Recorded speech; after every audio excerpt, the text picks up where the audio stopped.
Hi everybody, I'm just making this YouTube video before I have to go to work and all that, since I work in a couple of hours.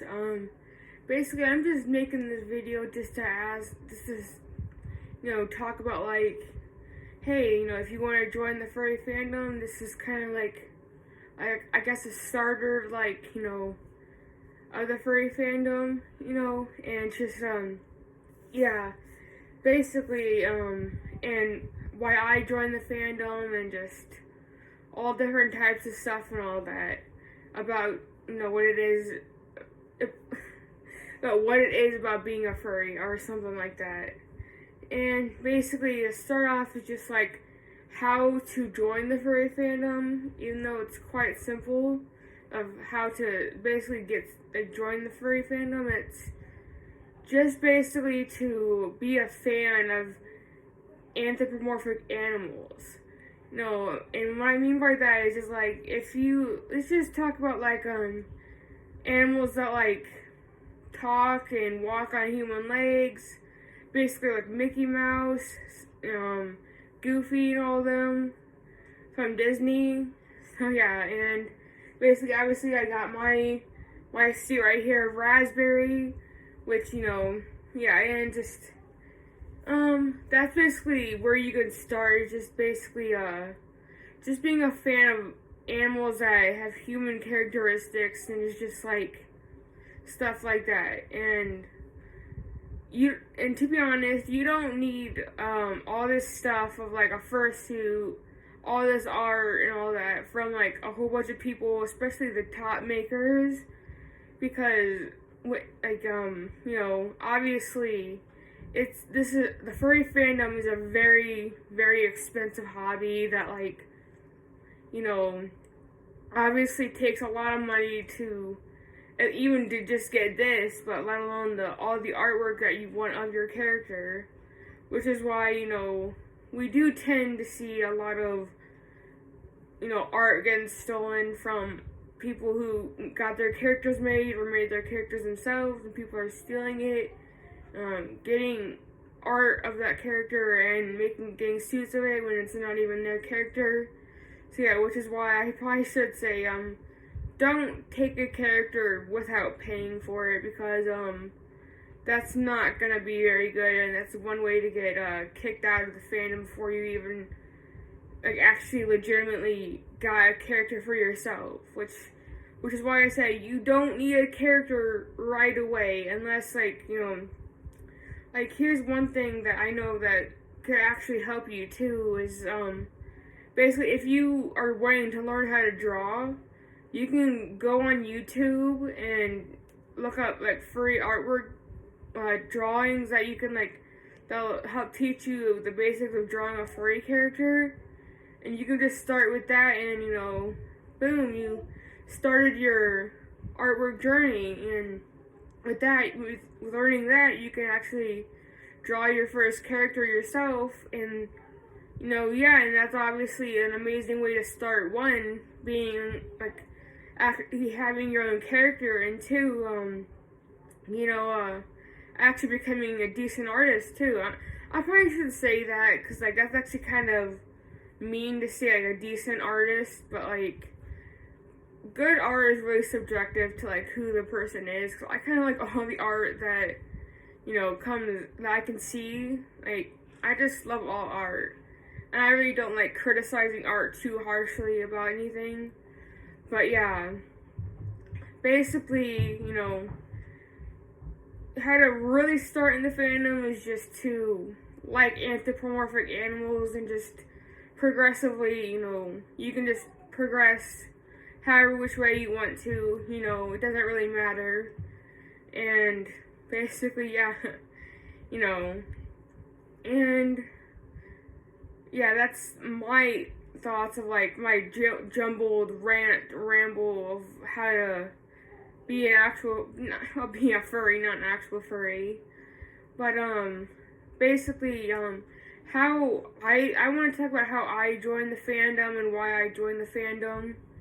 Basically, back in high school, I actually did art classes in high school because I really love painting, and I really love just doing art and all that. So obviously I was just, doing art and just, looking at, and I was actually looking at YouTube videos on like how to improve my drawing skills. And obviously I ended up like looking at how to draw, dogs. And I ended up getting recommended one day, thank you YouTube algorithm for recommending me a video of a person drawing a furry fox, which Raspberry's not a fox, she's a husky.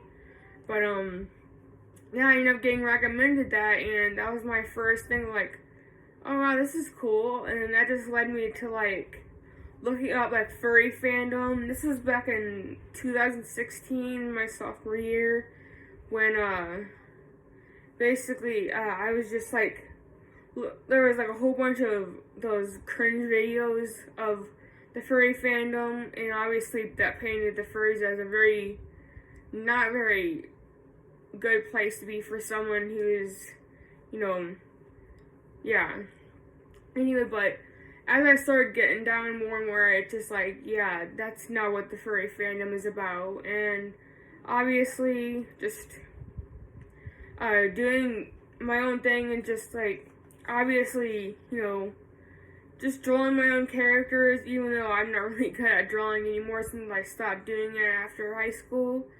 But yeah, and obviously I got my first job senior year and was able to pay for my first character, which was not Raspberry again, but another character named Jeremiah, who was, a Wendigo actually. But I realize now that, it's not the best first character to have, especially, now. But obviously I ended up coming up with the idea of Raspberry, which was honestly my best decision because, I have her now.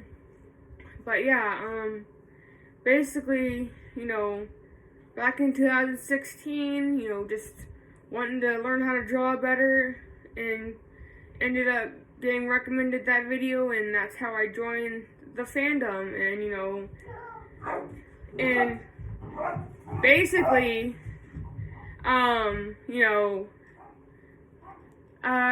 what else I want to talk about is basically, how expensive the fandom can be, because, it, like, depending on, like, who you go to get your art, your suit, everything, and even if you want to be a maker yourself, like, that's even more expensive.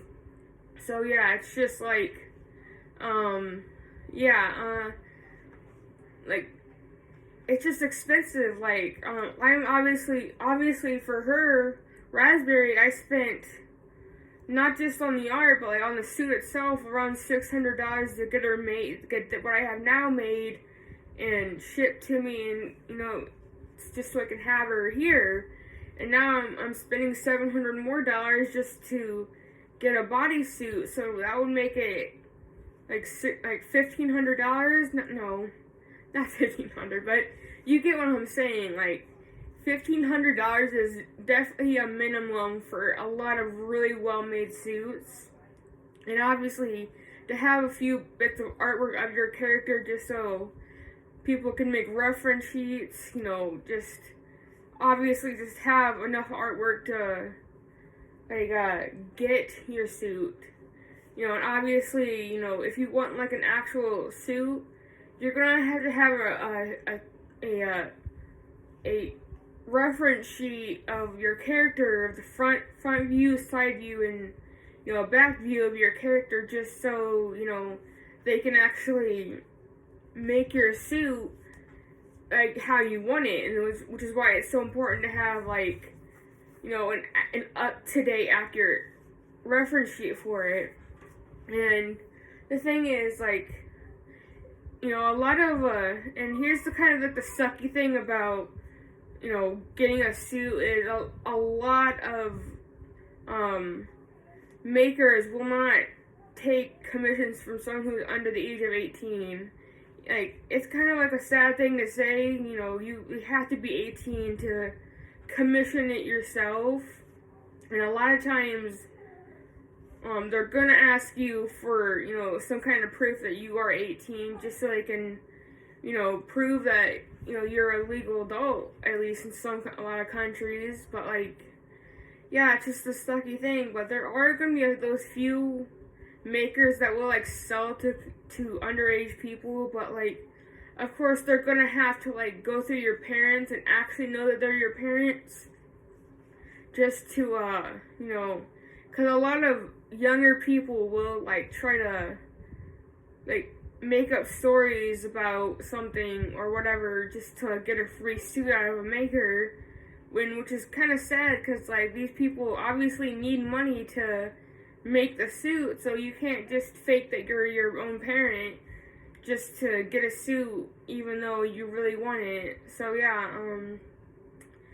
and it's just, and a lot of times, you know, they're not gonna like sell you like a full suit, maybe just like probably like a tail or hand paws to people who are like not 18 yet.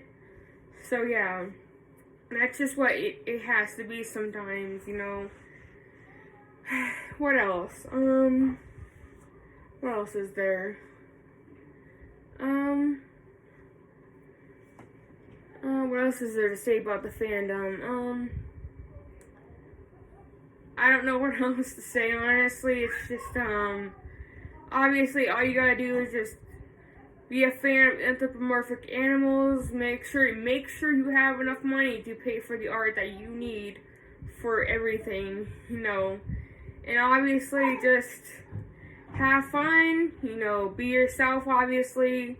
Don't steal someone else's character. That'll get you in trouble, obviously. And just, yeah, have fun and, you know, yeah. Bye, guys.